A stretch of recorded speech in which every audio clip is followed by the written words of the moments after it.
Berlaku untuk gue yang mageran. Jujur sama gue juga mageran. Lo pikir apa ya? Lo pikir muka gue ini terlihat muka orang rajin? Enggak, cuma bedanya adalah gue tuh lebih gak betah di rumah. Jadi pas pandemi tuh bener-bener berasa banget, bosennya ada banget. Kayak gue udah mengalihkan itu dengan membuat TikTok tiap hari. Hampir tiap hari gue bikin TikTok terus, tapi tetap masih bosen. Karena kayak itu udah berbulan-bulan. Udah ditambah lagi gue gak megang duit. Kenapa? Karena gue tipe orang yang dikasih duit sama bapak gue kalau gue mau pergi doang. Sementara pas itu mau kemana ya lu? Dilarang mulu, PSBB, PPKM, gue juga kagak dibolehin keluar sama mak gue. Duh, udah stres di rumah mulu, stres nggak megang duit. Ya udah, karena hal itulah yang membuat gue akhirnya tertarik untuk mencari pekerjaan gitu. Sebenarnya sebelum daftar Bittersweet juga gue udah sempat nyari-nyari gitu, magang dan juga part time gitu di coffee shop, cuma nggak ada yang nerima gue.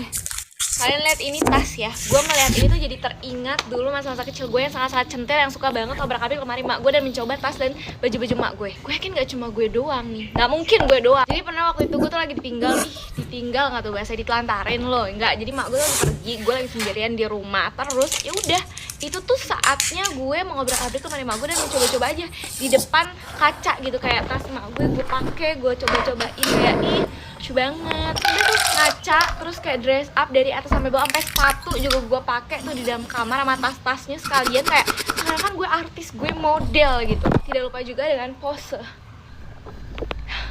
Gak cuma di depan kaca doang kecentilan gue, tapi gue bawa keluar. Gimana gue bingung banget, gue berangkat ngaji, terus gue lihat sama gue kayak lucu, gue bawa buat ngaji gitu. Jadi gue keluar dari rumah nih, ini ada mak gue di dalam rumah, gue keluar dari rumah pakai tas ngaji gue, tas lempang, dan itu posisinya gede, dan tas mak gue masukin ke dalam tas ngaji gue itu. Sebelum berangkat ngaji gue tuker dulu tuh, jadi semua barang-barang ngaji gue pindahin ke dalam tas mak gue, terus tas asli gue itu gue umpetin, dan pas pulang baru gue tukar lagi biar nggak ketahuan. Min, kenapa nggak pakai behel? Oke, yang pertama mahal. Yang kedua emang gak disaranin sama dokternya. Jadi untuk membuat gigi gue tidak berantakan karena ada yang kosong, dokternya lebih menyarankan untuk memasang gigi palsu. Udah kayak nenek gue. Cuma kenapa gue belum menggunakan gigi palsu itu, karena nggak tahu sih.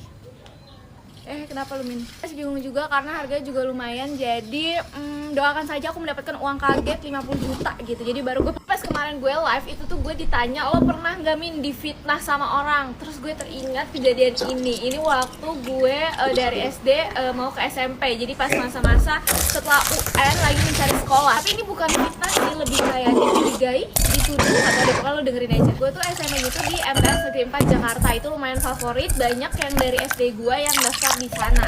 Maksud gue nih, jadi ada beberapa, gak cuma gue doang. Singkat cerita, ini udah pengumuman dan gue lolos. Terus pas lagi main di sore hari, gue inget banget. Jadi emang gue punya tetangga yang anaknya tuh satu sekolah sama gue tapi beda kelas. Terus emaknya nanya ke gue sore-sore, gue lagi main, kamu daftar MTS 4 juga ya? Kamu keterima nggak? Dia tanya kan. Terus gue bilang, iya daftar, keterima. Kita samarin aja nama anaknya tuh Wawan ya. Terus si ibunya ngomong gini ke gue, ini mah bukannya apa-apa ya, cuma dari kelasnya Wawan tuh banyak banget yang daftar. Wawan juga daftar, tapi kok nggak ada keterima ya? Padahal pinter-pinter loh anaknya. Dalam hati gue udah yang kayak, ini maksudnya apaan nih, bawa-bawa pinter-pinter, maksudnya gue blow on. Terus tetangga gue ngomong lagi kayak gini, ini mah bukannya nuduh kamu ya, cuma kayaknya banyak yang nyogok nggak sih ya? Walaupun mungkin kamu nggak nyogok, cuma kayaknya banyak nggak sih? Kamu pernah denger gitu nggak, mereka bayar apa, bayar ini, bayar itu nggak? Cuma kayak nggak mungkin nggak sih? Itu teman-temannya Wawan sih, ini sih itu disebutin tuh semua sama dia. Itu pinter banget loh, masa nggak terima? Akhirnya gue cuma jawab, nggak tahu sih, aku nggak pernah denger ada yang nyogok sih. Terus tapi kayak dia masih kekeh gitu, oh nggak pernah denger ya, tapi pasti ada sih, nggak mungkin nggak ada, blablabla. Masih diterusin, terus dia gosip sama ibu-ibu yang lain. Siapa yang punya kuku jengkol seperti ini, kecil mini sekali? Gue dari dulu tuh nggak pernah bisa pakai kutek sendiri karena kuku gue tuh kecil banget. Jadi kalau pakai sendiri tuh pasti beleberan. Satu-satunya kutek yang gue berani pakai sendiri tuh ini, bening, kutek bening. Karena kalau beleberan pun nggak kelihatan kan. Ini juga salah satu keirian gue waktu SD, di mana teman-teman gue itu lebih banyak punya kukunya tuh pete gitu. Jadi kayak gue iri banget.